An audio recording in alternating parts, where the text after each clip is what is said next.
e eles estiveram envolvidos na criação daquilo que a gente conhece como ONU, o que verdadeiramente a ONU faz? De uma expedição financiada e comandada pelos Estados Unidos, que tinha por objetivo encontrar esse reino intraterreno.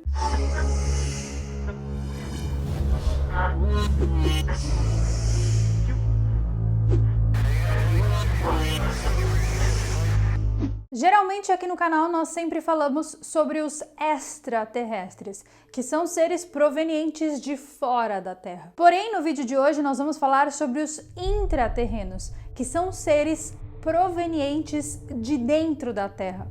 Ah, Carol, nós estamos dentro da Terra, não? Não, nós estamos na superfície. Eu tô falando de seres que vêm de dentro da Terra. E vamos falar também de uma expedição financiada e comandada pelos Estados Unidos, que tinha por objetivo encontrar esse reino intraterreno. Eu sou Carol Capel, a sua alienígena favorita, sejam todos muito bem-vindos a este canal. E aí a gente fica pensando, seriam os reinos intraterrenos ficção?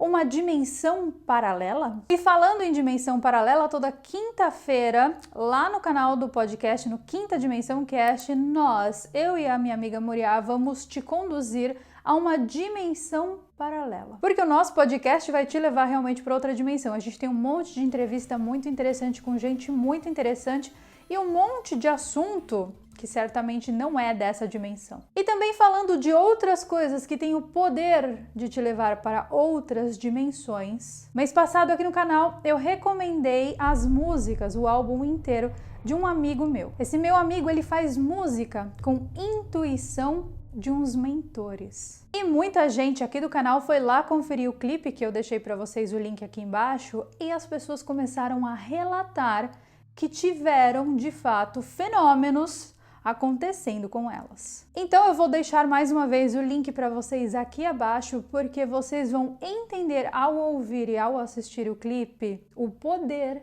que as músicas desse meu amigo têm. Se você ainda não foi ouvir, eu recomendo o álbum todo. Eu recomendo que você siga lá o canal dele no Spotify, porque ele tá sempre lançando músicas novas. Teve gente que saiu do corpo, teve gente que sentia o corpo inteiro vibrando de dentro para fora. Teve gente que teve experiência multidimensional. Tô falando, gente, o negócio é realmente muito poderoso. Enfim, agora que eu dei os recados para vocês, vamos ao assunto do vídeo. Em 1920, Nicholas e Elena Roerich, um casal de místicos, embarcaram em uma intensa jornada ao Himalaia tibetano e eles foram financiados pelo governo americano para essa expedição. Nós temos aqui um ponto bem interessante. Por qual motivo os Estados Unidos iria financiar uma expedição que tem o cunho místico, que tem o cunho de exploração mística para procurar um reino intraterreno?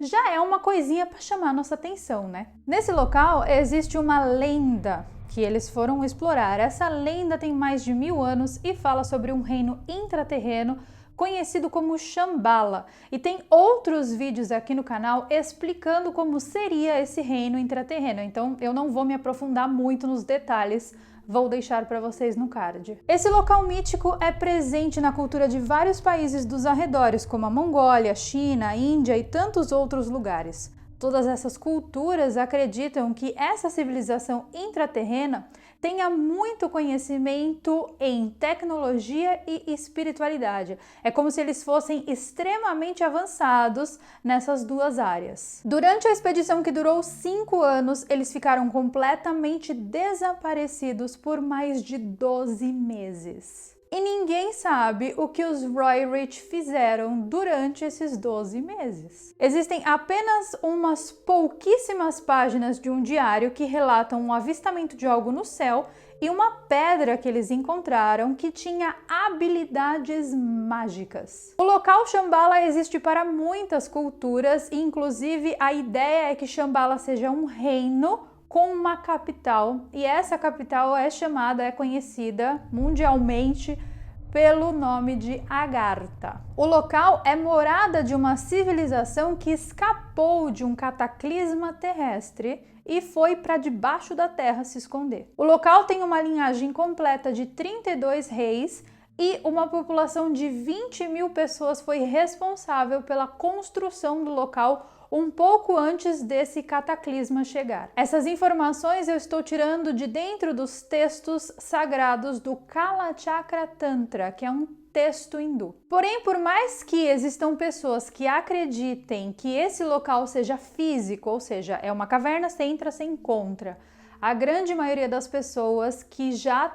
pesquisaram esse local ou que já tiveram algum contato com essa civilização alegam que o local não é físico, mas sim pertence a uma outra dimensão. Então é como se você atravessasse um portal e quando você atravessasse, você encontrasse esse suposto reino. O casal Nicholas e Helena Roerich, eles eram extremamente capacitados e ficaram mundialmente conhecidos como os dois maiores místicos de todos os tempos. Ele era arqueólogo e ela tradutora e filósofa. Na expedição, eles não estavam sozinhos. Juntamente com o casal, haviam 6 experientes exploradores na equipe e o filho de Nicholas e Helena. Então, em 5 anos, eles passaram por mais de 35 montanhas, 21 mil metros de altitude, andaram mais de 25 mil quilômetros em estradas desconhecidas e, no fim, 5 deles morreram. O Nicholas documentou a viagem em 2 diários distintos. Um desses diários era puramente científico, então ele documentava fatos científicos que ele observava. O outro diário era puramente místico, espiritual. E em um determinado período da viagem, ele teve que largar esse diário que ele tinha, que era científico, e começou a se dedicar só ao diário místico, porque as coisas que aconteceram com eles durante o percurso fizeram com que ele desacreditasse da própria ciência e começasse a entender que tudo que estava acontecendo ali era de cunho sobrenatural. Além disso, ele fez mais de 500 pinturas dos locais que viu. E mesmo que eles não soubessem disso, eles estavam sendo monitorados por espiões russos, britânicos e americanos. Então, em momento nenhum, eles ficaram sozinhos. No diário de Nicholas, algumas passagens chamam muita atenção. Como, por exemplo, quando ele escreveu que luzes estranhas apareciam sempre acima do camping deles. A lenda diz que quanto mais próximo à entrada de Shambhala, mais vago o pensamento das pessoas fica, porque a aura da cidade infiltra na mente das pessoas. E o Nicholas estava fazendo contato telepático com algumas figuras. Ele desenhava em seu diário sempre um ser que ele acreditava ser o rei messiânico de Shambhala. Inclusive, o desenho desse rei é muito parecido com as figuras, as divindades do hinduísmo. Mas vocês devem estar se perguntando por que essa família de místicos foi parar nessa jornada. Afinal de contas, tem nada a ver uma coisa com a outra, né? Eles não eram exploradores nem nada. Alguns anos antes de tudo isso começar, em Nova York, onde eles moravam, a Helena começou a receber informações também de maneira telepática, de uma entidade mundialmente conhecida como Mestre de Moria. Para quem conhece de teosofia, o Mestre Moria é uma espécie de mestre ascensionado, ou seja, um mestre que cuida de determinadas áreas aqui do planeta Terra. Esse ser começou a passar instruções telepáticas para a Helena sobre o exato local, onde existe essa cidade intraterrena de Shambhala. O que me intriga é que provas eles ofereceram para o governo americano para que o governo concordasse em financiar essa expedição. Não é todo dia que você chega para um político americano e fala assim, então, eu preciso ir para o Himalaia tibetano explorar uma montanha porque eu recebi uma informação telepática de um mestre ascensionado que ali dentro tem uma cidade intraterrena e que eles são extremamente avançados e se eu encontrar a tecnologia é tua. Que retórica é essa, gente, que convence alguém de governo a financiar isso? E eu tô falando isso, gente, porque para vocês entenderem que o governo não descarta essa possibilidade do ocultismo, do misticismo e principalmente eles já tinham pesquisas sobre esse local. Eles só precisavam de meia dúzia de bode expiatório para poder mandar para lá, porque assim, eles não iam. Entendeu? Um dos eventos finais descritos no diário de Nicholas chama ainda mais atenção. Ele descreveu uma aeronave voadora que foi vista por 7 membros do grupo. Esse avistamento aconteceu 24 anos antes do assunto OVNI se tornar popular, então ninguém falava muito sobre isso. Ele descreveu o objeto como sendo metálico e de formato oval, que cruzou o céu do acampamento e desapareceu no ar. Foi depois desse evento que eles viram esse objeto no céu, que eles desapareceram por um ano.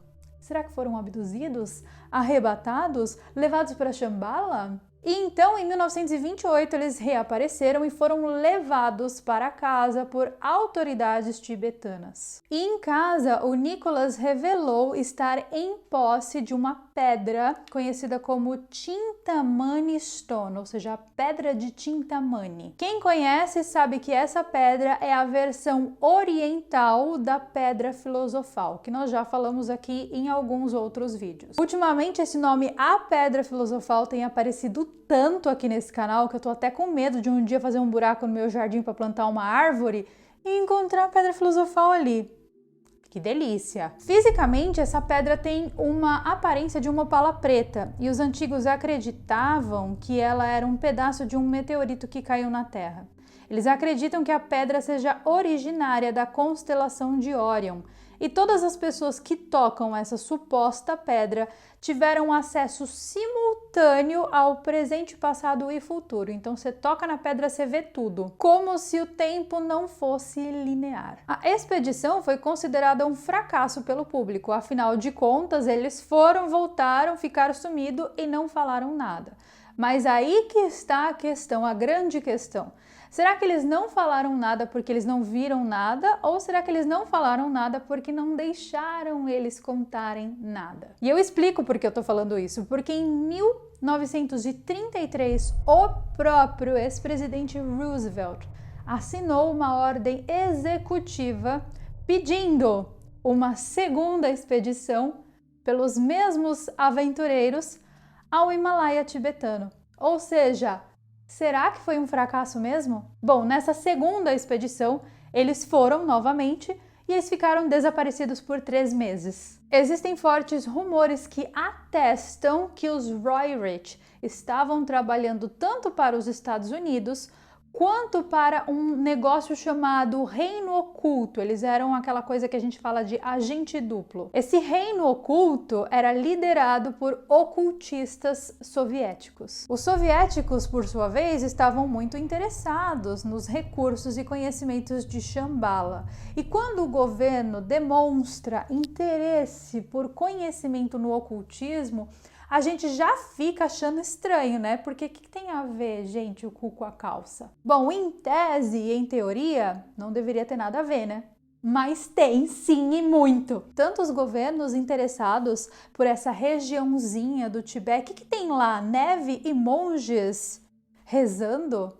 Não, aparentemente tem muitas outras coisas, porque a Rússia, o Japão, a China, o Reino Unido e os Estados Unidos demonstraram sempre muito interesse por aquela região. O Nicholas, gente, embora ele fosse uma pessoa mística, ele recebeu 3 nominações para o Prêmio Nobel da Paz. Além disso, ele e a esposa dele estiveram diretamente envolvidos no Pacto de Roerich, assinado pelo presidente Roosevelt e outras 20 nações da América.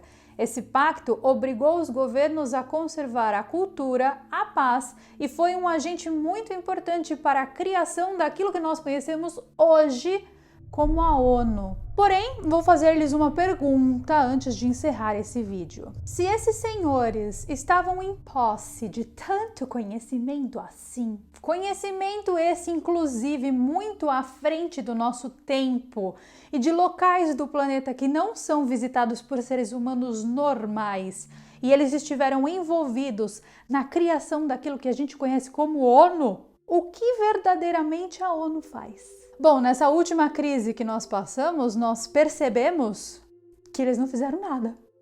Então fica essa pergunta aí para vocês. O que realmente eles fazem? Se toda essa história está envolvida na criação dessa organização. Esse foi o vídeo de hoje. Eu espero de verdade que você tenha gostado. Um super beijo e eu vejo vocês nos nossos próximos vídeos. Que pai!